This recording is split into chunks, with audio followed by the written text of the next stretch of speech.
To avoid the development of resistance to the products used, it is necessary to alternate products of chemical families with different modes of action. Indeed, if the insecticide used has the same modes of action at each application, this could select resistant insects that would multiply and eventually become insensitive to the insecticide used.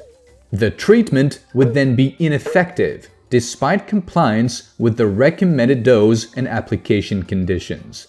At UPL, for example, we have an insecticide product called Viper that combines several active ingredients with different modes of action that is able to target a precise pest, which is therefore interesting in terms of good resistance management.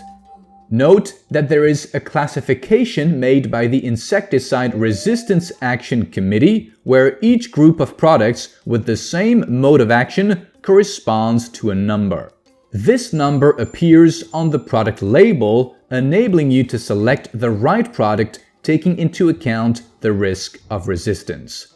The resistance developed by a pest against a given insecticide can be expressed in different ways, as there are several resistance mechanisms. Target modification resistance means that the active ingredient can no longer bind to its site of action. The insecticide can therefore no longer transmit its toxic effect on the targeted pest.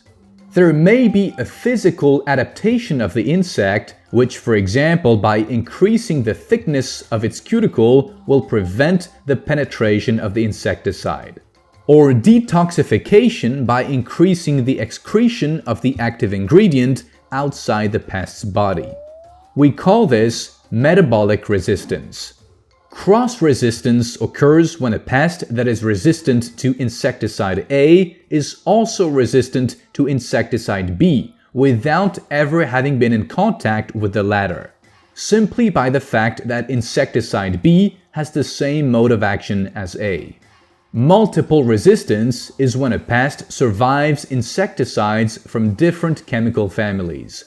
In conclusion, it should be noted that the phenomenon of resistance can concern insects, but also mites and other pests, or fungi with respect to fungicides, or weeds with respect to herbicides.